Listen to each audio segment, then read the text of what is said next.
Okay, so I guess in the last class we had looked at the meiosis process, and we were going to start from the significance of meiosis.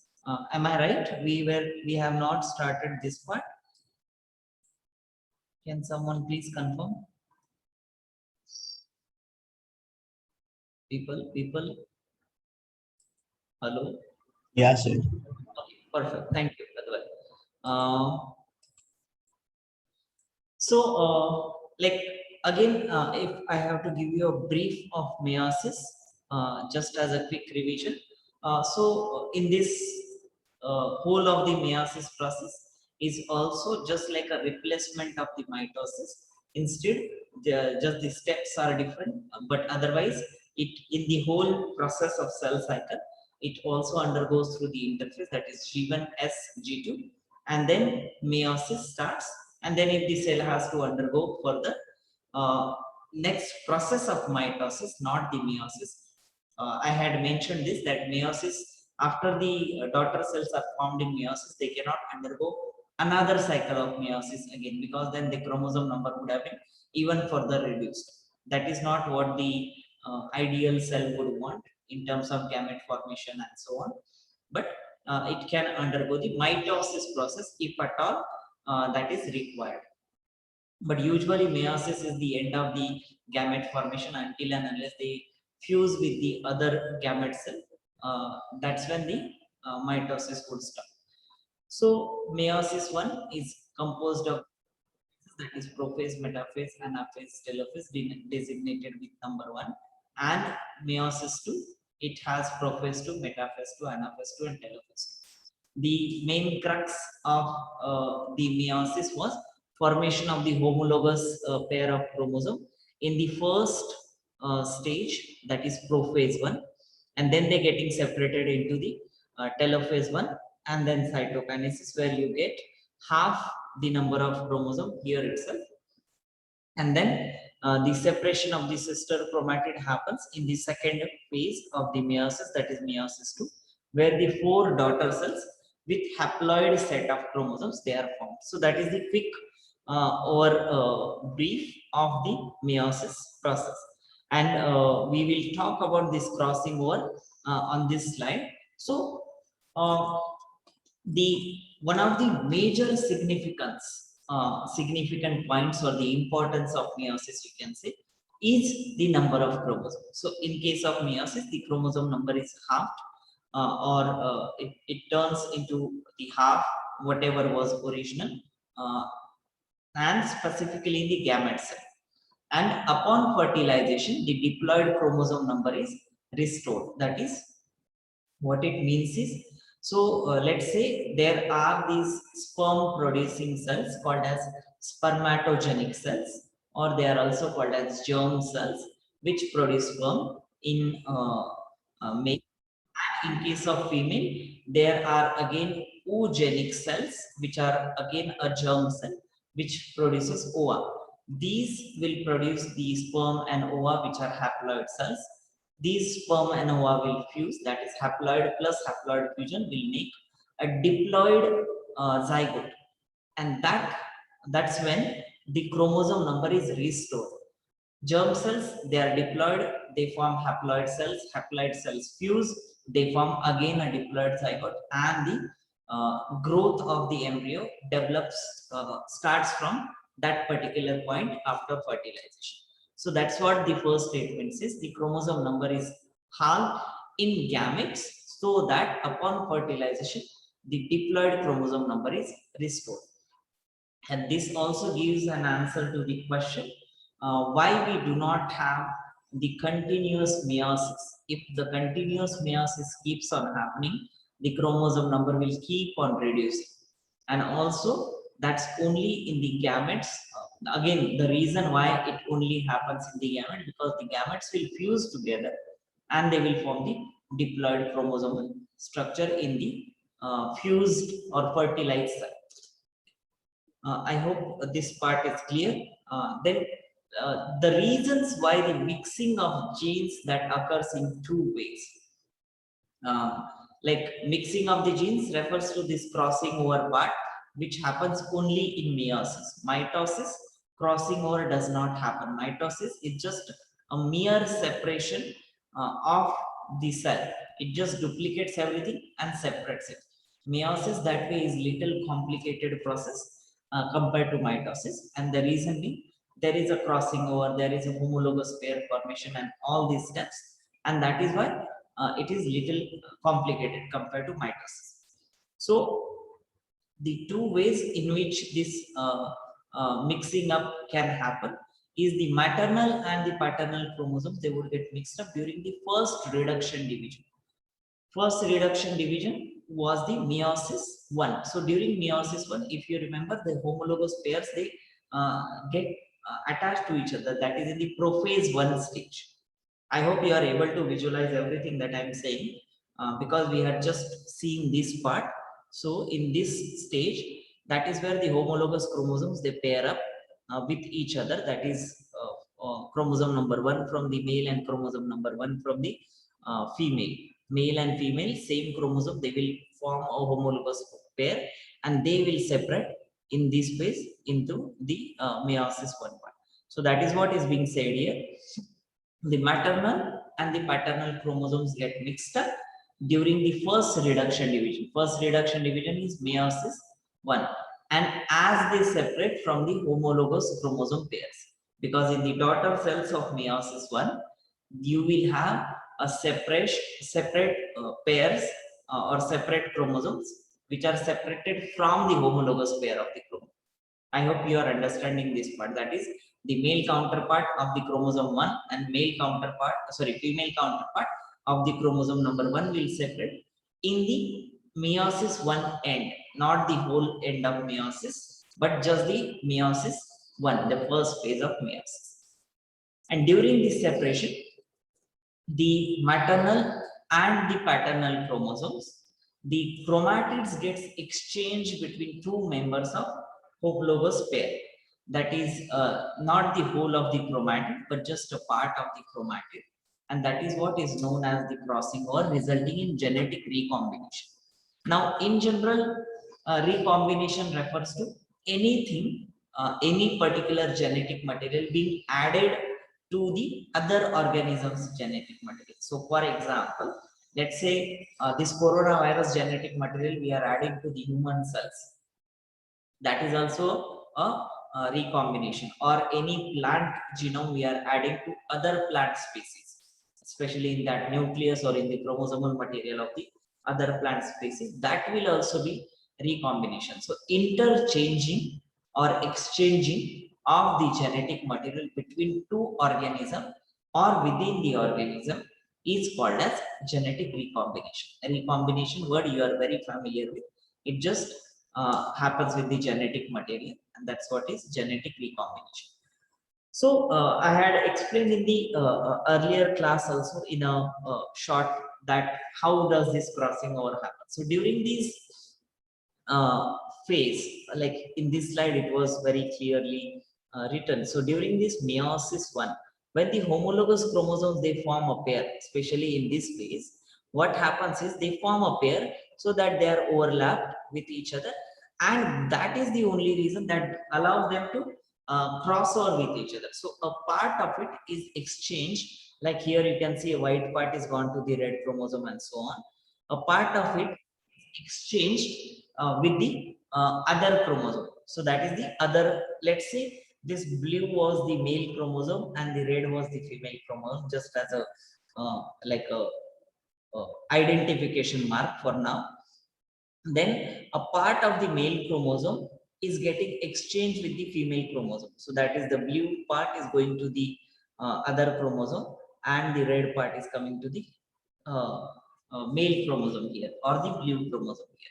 Now, in that case, what you see is these are the recombinant chromatids. So this part of the sister chromatid, which is inside, these are the recombinant chromatids because a part of it is exchanged, and the other two which are on the outside of this chromosome structure or these chromatid structures, they are non-recombinant because they are the original strands. They have not exchanged any part with the other homologous pair.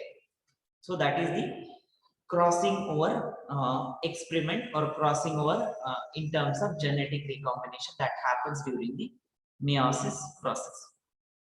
Does have any question here? Anyone wants to ask? So, Yes. I mean, I don't have question for this, but so basically, haploid cell is the one with one set of chromosomes, and dihaploid is the one. Sorry, dihaploid is the one with two sets. So, but in the last thing, we haploid cells. So basically, in humans, in my meiosis, there's there are two things formed in haploid cell, which is sperm and the egg. But haploid is one set, so does that mean that sperm and the egg make one set? So if I understood your question correctly, what you are referring to is probably the number of chromosomes that is being shown here. Ideally, what you should look at is the original number of chromosome that was present compared to the last number of chromosome that is present. And that decides what is haploid and what is diploid, right? So in case of meiosis, it starts with diploid cell itself. Now let's say a diploid cell in general, in our human, in case of the human, will have 46 chromosomes, right? So at the end of meiosis 1, it will still have that for those 46 chromosomes. And in the next stage, it will get reduced to 23. Does that answer your question, or was the doubt something else? No, so can you go back one slide? Can you go one slide back? Is this the one you mean, or? No, one more, like the one where you have written about the meiosis, like the. This one. Correct? No. Back. Back, I'm going back. You mean forward? Yeah, this slide, yeah. So here. Yeah. So in one of the slides I've written that in humans, the haploid cells, cell made in meiosis are sperm and the egg. So I am confused there. So does that mean then that the sperm and the egg make one set? Are you referring to different sets? No, I am still confused with the question that you are trying to ask. So basically you have in one slide you have stated that in humans, the haploid cells This made in. slide where I have stated all about meiosis. Yeah, here, right. So you have written now in humans, the haploid cells made in meiosis are sperm and egg. So I'm asking, so they both together make a set, or are you referring to two different sets? Oh, okay. Now I got your question. So in males, we cannot form eggs, or in females, we cannot form sperms. So this is referring to the respective processes. So in sperm, we will have a haploid set.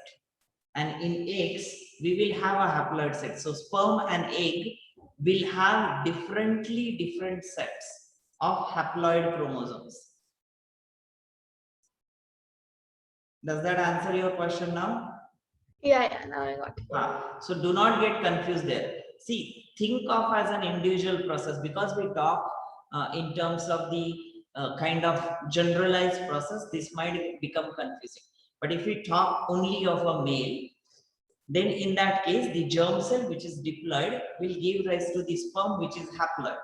In case of female, again the ovarian germ cell, which is diploid, will give rise to the egg or ova, which is haploid.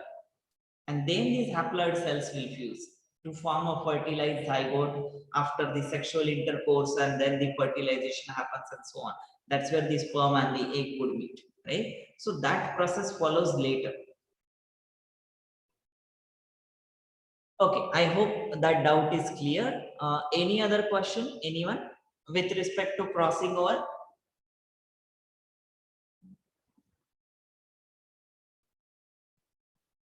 Okay, I assume there are no questions. So moving forward, again with respect to the homologous chromosomes. Now this particular topic is the last one from this chapter as. So we had already discussed enough about the homologous chromosome, what they are, but exactly how they are differentiated from the regular chromosomes. They are not different types of chromosomes. It's just the same chromosomes when they pair up to their respective counterpart. That's what we call as homologous chromosome.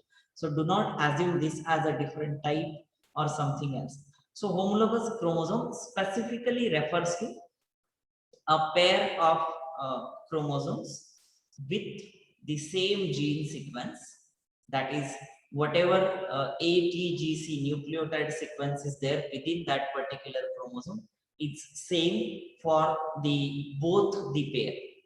Yeah, that is gene sequence. Loci or loci refers to the location in that particular chromosomal material. Now everyone is very much aware of the altitude and longitude and all of those things. Like whenever we share the Google map location with someone, it shares our like what we call uh, which points. Coordinates. Yeah, so it's something like the same in case of chromosome as well. It says chromosome number, so numbers are written and each number has a designated meaning in terms of location. So for example, let's say chromosome number 2, so it will be written as 2 point, and then within chromosome number 2, whether it is the front part or the bottom part of the chromatid structure, then it will be written with some number, then again dot, and then again the exact location from this base pair to that base pair, and that is again written in numbers. So that's how the location of that particular gene is written in the chromosomal structure. I might show this sometime later in terms of chromosome location, because there are so many websites which really shows this wonderful phenomenon. So that is the gene sequence and the location. Chromosomal length in terms of how many base pairs are present in that chromosome, and also in terms of karyotype. So when that forms the X shape, that is condensed form of the chromosome, that length also matters a lot, because homologous pairs or homologous chromosomes are the ones which are physically matching with each other, right? That is when the chromosomal length matches should match with each other. So that is the X shape, that is the karyotype of the chromosome. And the centromere location, again, until and unless the centromere matches with each other, they cannot form a homologous pair. So all these things in terms of gene sequence, the location, the chromosomal length, and the centromere location should match to make them homologous pair. And this can only happen if at all they are the counterparts from the male and female chromosomal set. So that is the homologous chromosome. The homologous pair always consists of one paternal and one maternal chromosome. That is one from the father and one from the mother. So that is what it will make the homologous chromosome. In human, So, yeah. could you go back to the initial meiosis slide? This one or No, the text one. Yeah. So there's meiosis 1 and meiosis 2, right? Well, the difference between the two, as you said, is in the first one cell. First one? In the first part, in M1, one cell, what's it called? One diploid cell. Yeah. Divides into two sex cells. No, in meiosis 1, it does not divide into sex cells. This is just the intermediate cell. These are the sex cells or gametes. Which ones? Because we are studying in the broken down process. That's why this is one step. So product of the meiosis 1 is these two cells. And these are also non-sex cells? Yeah. So how do sex cells come into the picture? Because they are forming after this reduction division, no? Sex cells form in M2 at the end of M2. Yeah, correct. Do not separate this as two different processes. It's a continuation of process. Okay. So it's like So prophase 1, metaphase 1, anaphase 1, telophase 1. It doesn't stop there. It's just the intermediary stage. Telophase 1 immediately after cytokinesis continues with the prophase. So in prophase 1, we see the division beginning to take place, and in telophase 1, what are we seeing? We're seeing a diploid cell divided into Two. one more into two more diploid cells. See, originally, let's say you have only two sets of chromosomes, Okay. right? So in prophase, what will happen? It should make 2 plus 2, 4 chromosome because the replication of For DNA happens, replication. Yeah. right? So those 4 chromosomes are being shown here, Mhm. right? And Yeah. those 4 chromosomes, they are getting separated into 2 plus 2. So that is where the reduction happens, right? So Had it been mitosis, you would have received same four chromosomes. so there would have been 8 chromosomes manufactured in total if Yeah, this was correct. mitosis. So can I write in M1 or meiosis one diploid cell divides into two diploid cells with half the number of chromosomes. Uh, but see, again, like I always say, this is not a stop. This is the continuation.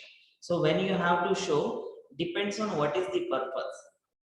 Because you will not find in your like let's say testis or ovary that these cells you will not find them at all. You will find the germ cells, and then at the end you will find the gamete cells. So you might find cells in between at different stages, but they will be non-functional. So if you say at the end of this meiosis 1, these two cells which are formed, they will be non-functional cells if you try to take them out and try to convert them into gametes. Okay. So Yeah. those cells formed at end of telophase 1, they're useless Uh, in that regard. Useless if stopped there. Very useful if it is continued that way. Yes, someone else also had something to ask. So, basically, meiosis one is like, so what do germ cells ever go under like mitotic division or just meiosis one and meiosis two after P2? I'm getting confused. I couldn't hear completely. Now I'm asking, do like after G2, do germ cells go into meiosis one or they go through mitotic division? I'm getting confused with that. Like, Okay, so germ cells are specialized cells which do undergo mitosis as well as meiosis. Now imagine there is, okay, I guess I have to show you this particular diagram. Just give me a moment. I will shift to my presentation so that you will understand whole of this process. This is actually class 12 syllabus that I am currently doing, but it has a diagram which will explain all these things in detail.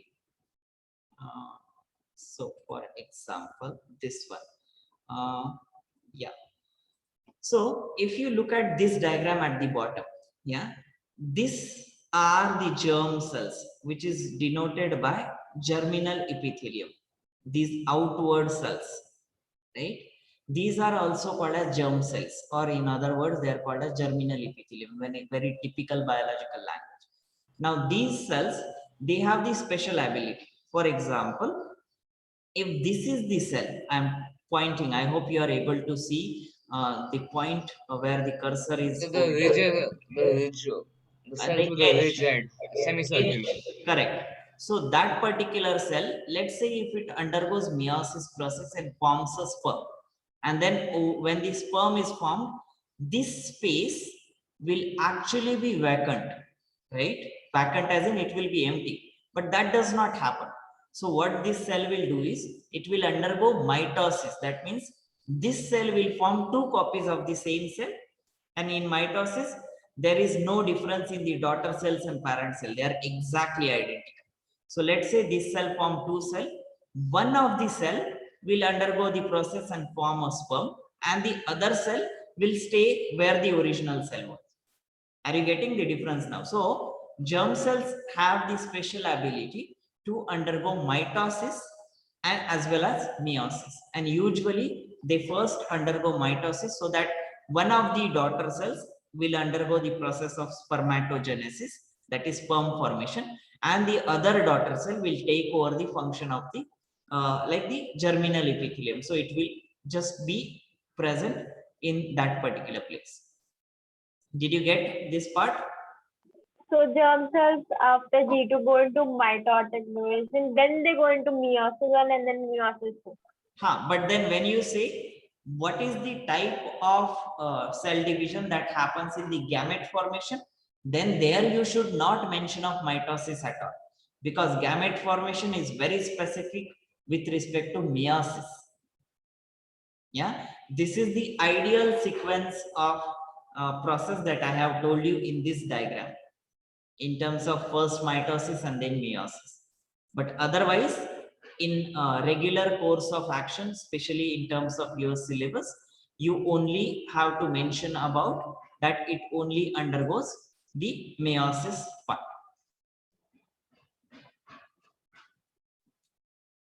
Is that doubt clear? Yes, sir. Okay. So moving forward with respect to the third point, so we spoke about that one maternal and one paternal chromosome forms the homologous pair. In human, there are total 46 chromosome, or we can say 23 pair in the nucleus of the somatic cell, that is the regular body cell, and half of them, that is 22 autosomes and X or Y chromosome, they are inherited from father, and the rest half out of the 46 is from the mother. That is the general consensus. Now these 22 autosome and that is from the male, and these 22 autosomes from the female, these two can overlap with each other and form a homologous pair of chromosome, that is chromosome number 1 to 22. Chromosome number 1 from male, chromosome number 1 from female, chromosome 2 from male, chromosome 2 from female. That way they can form the homologous pairs. And also, if it is X chromosome from the male that is present in that particular cell, then it can form another pair of homologous chromosomes. So each maternal chromosome has a corresponding paternal chromosome always, right? They pair up during meiosis. Typically, a female will have 23 homologous chromosomes. The reason being, female will have XX, the sex chromosome in females, they are XX, and in male, we will have XY. So XY cannot form a pair because they are different, while XX is the same. That is, two set of X chromosome are present in female, and in case of male, we have one X and one Y. So that is why in male, typically we have only 22 pair of homologous chromosome, because X and Y cannot form, so we cannot say 23, but they are 22 pair of homologous chromosome and mostly of the autosome. And in case of female, we will have 23 pair of homologous chromosome, that is 22 pair of autosome and one pair of sex chromosome. So that way. Is this part clear to everyone, or anyone has any question?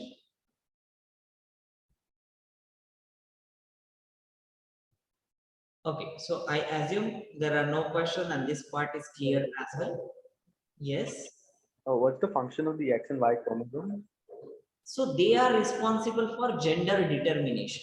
So let me give you brief of that as well. Though we are going to see this part in the what do you say next chapter, that is genetics. So after Nandan's question, could you go back to the meiosis slides once again? There's just something I want to add. Let me explain this part first and then I will go back. Oops. So I hope this is visible. So let's say this is the male sperm which has X, Y chromosome, and this is the female. Now these are the symbols that we use in biology for male and female. And female will always have XX. When this is a diploid cell, and of course there are 22 chromosomes, 22 pair of chromosomes, and here also 22 pair of chromosomes. I am not writing that. Let's assume for now that there is only XY and X chromosome, which are the sex determining chromosomes. When this will form gamete, it will form either those 22 and X or the other 22 and Y. But again, for simplicity, we will only say X and Y gametes. And this is again other diploid cell which will form X, that is X with 22. Then that's what makes 23 in gametes, and another X with another 20. Right? So the separation is in this XY with 22. What you usually have is, rather let me write 44, so there is no confusion. So 44 plus these two makes 46. So usually you will have 22 plus X 23 and 22 plus Y, that is 20.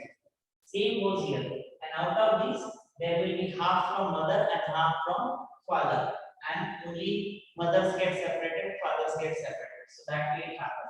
Same goes here. This first half will have 44 plus x, that is 46, and then they distribute into 22 plus x and 22 plus x. So that way the separation happens in gamete formation. Now these are your sperms and these are your ova or eggs, because this is from female, this is from male. Now when the combination happens, now I am writing this 22 so that there is no confusion, as if this 22 will come along any which ways. Now when the sperm and the egg fusion happens, that is after the sexual intercourse, one from male, one from female will combine, and there are possibility of permutations and combinations. So one from male, one from female. This will form XX. That will form a girl child, because XX in the human gender determination will always form the female child. When this X combines with the other X, that is again XX, this will again be a female child. When this Y, that is the other part of the male, will combine with this X, that is one from male, one from female, it will form XY. This will be a male child.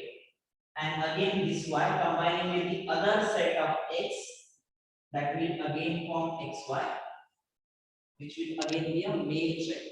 Right? So the possibility on which gamete fuses, the determination of the child will be dependent on that. So again, if you see, now let's say these two have combined in this. So 22 of this, 22 of this, 44 plus XX. That is again 46 total here. So from diploid to haploid to again diploid. So this is the stage of the fertilization where the diploids are. So Nandan, to your question, this is where the XX and XY they are important. Interesting. Clear? Yes, sir. Okay. Yes. What was the next thing? You asked me to share this slide. Which one? This one? Aditya said it, right? Is Aditya there or disconnected? Okay, I don't know where he is. Yes, sir, I'm there. I'm there. Okay. Did you ask me to show this slide or no? Yeah, I did. So this is what you. This is the slide. No. The meiosis one. The meiosis. This one. The one before. Okay. No. As in going backwards. One more. Yeah. This one. Do you have any question here, or you are No, waiting? sir, no. The I actually had logged into Alok's class by mistake, so I missed the starting part of the class. That's all. Okay, but then you can have access to this again. Yesterday, I have shared all these folders and files with you people again, because I see some of you are not having access to this. So can I move forward? Okay, sir. May I? Okay. So that was all about. Now I have question time for you all, and my favorite time. So I speak less, you speak more. Let me ask questions now. Let me start with Karuna. Karuna, first question. Karuna, are you there? Yes, sir. Yes, sir. First question. Yeah. Examine the picture of the cell. What phase the cell is in? Which is this phase being shown in the picture, which is right next to the question?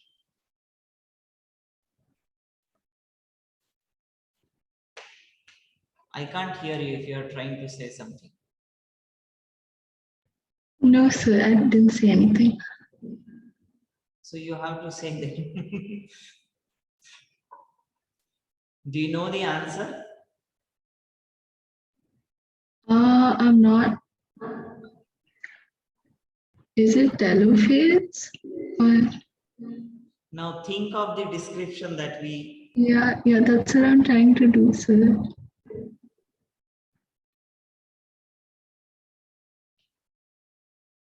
Okay. Anyone else? Bhavya, what do you think? I think it's anaphase.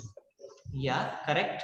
Because in anaphase, again, like whenever you answer, try to justify as well. For now, I will say it. Or do you want to say it, Bhavya?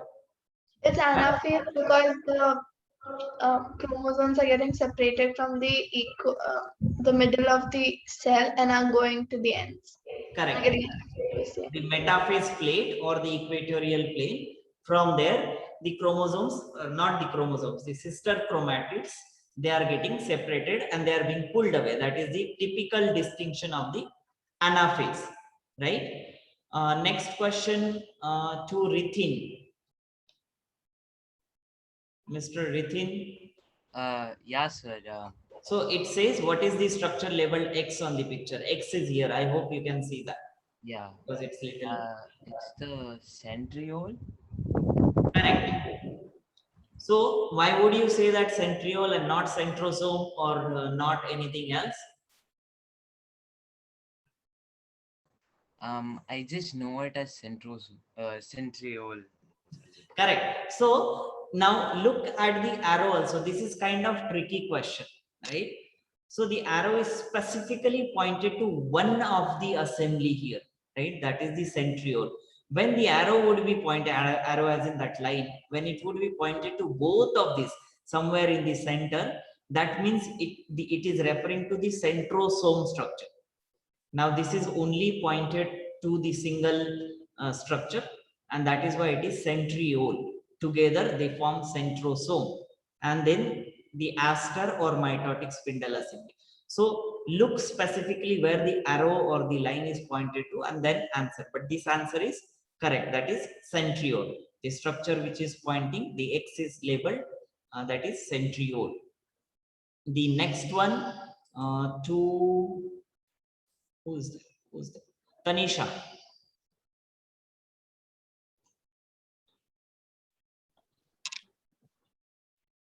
Tanisha. Phase, Sorry, which one? the first one, right? During which phase do chromosomes Correct. prophase? Right. So prophase is the one that's when it starts with the mitosis, and that's when the chromosomes become visible. That is, they start getting condensed and they become thick and compact, so they become visible. Next, Mahi. It'll create two daughter cells. Each daughter cell will have 10 chromosomes. Right. So a cell with 10 chromosomes undergoes mitosis. So it will obviously create 2 daughter cells. The question is how many? So 2. And each daughter cell will have same set of chromosome, that is 10. So the first option is the correct one. Then next one to Arav. Mr. Arav, Yes, sir. next question.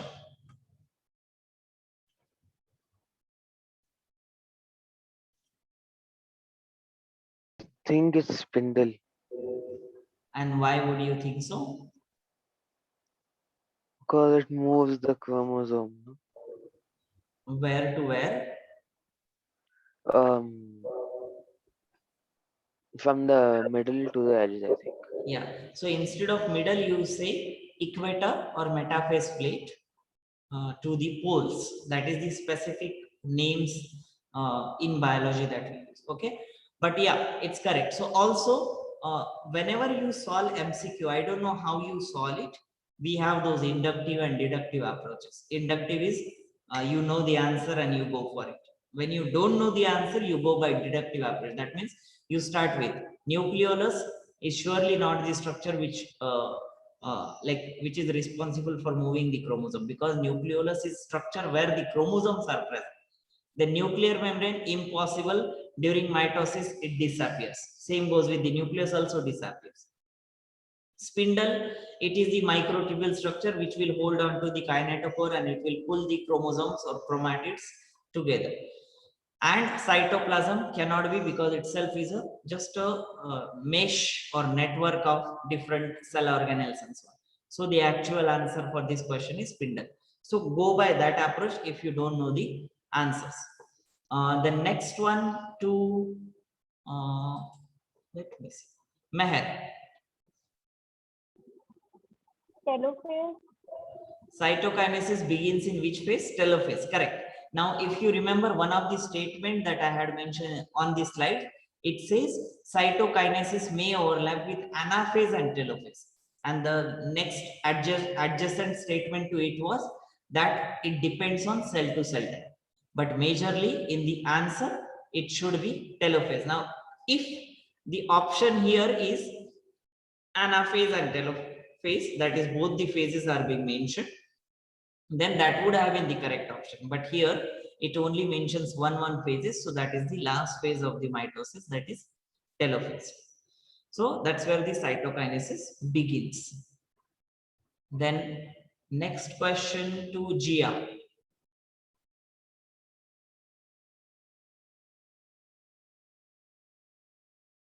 Miss Gia, are you there? Gia. Okay, I assume she is not present in front of her desk. Janvi. Yes, sir. The first one. I think cells generally divide when they become too large. That's right. And why would you think so? Why not other option? Well, they obviously won't divide when they have no food. That doesn't make sense. Right. I think. When they become infected doesn't make much sense either. Hmm. They are 10 hours old. I think we said the average is 24 hours or something. Now, what is 24 hours time? What does it denote to? What? What does that 24 hour refers to? What does that mean? Now, again, the answer is correct, no doubt. So the actual answer is they become too large. That's when they start dividing. If they are 10 hour old, have you ever seen a statement in throughout this presentation that we spoke about, that a cell will, after the first cycle is done, it waits for 10 hours and then it starts with the next cycle? No, right? No. We haven't said it anywhere that these the cells will divide only when they are 10 hours old. That is not the correct statement. They can start dividing immediately after the first cycle is complete.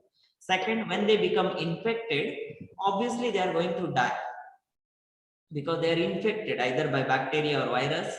they are going to die. So they cannot divide that. When they become too large, quite possible, because that's when they are like duplicated. That is, the cell organelles, they have been duplicated and they become rounded and large in terms of size. So that is possible option. They have no food. If they have no food, why will they divide?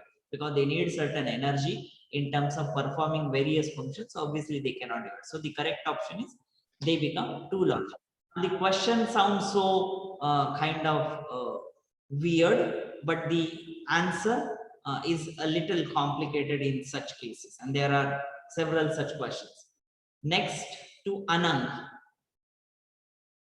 Yes, which phase occurs directly after metaphase, anaphase. Right. So PMAT, prophase, metaphase, anaphase, telophase. So the answer is anaphase. Next, Nandan.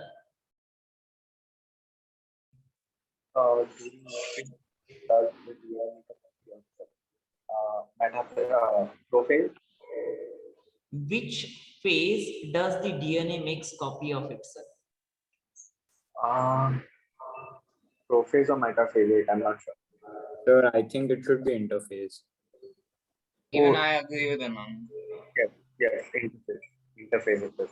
It is interphase. Now look here, the question is tricky here again. Interphase has not been designed or has not been separated into G1S and G2. So ideal answer would have been S phase or the synthesis phase, but that is not there. But S phase is surely a part of interphase. So that is the answer. Prophase, metaphase, anaphase, that's when the DNA separates or the chromosome separate. Interphase is the one when it duplicates. So the answer is interphase. So we should be very careful while we read the options also. Next, Advai.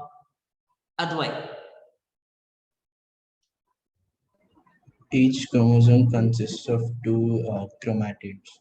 Again, this is just a tricky question in terms of the words getting twisted around.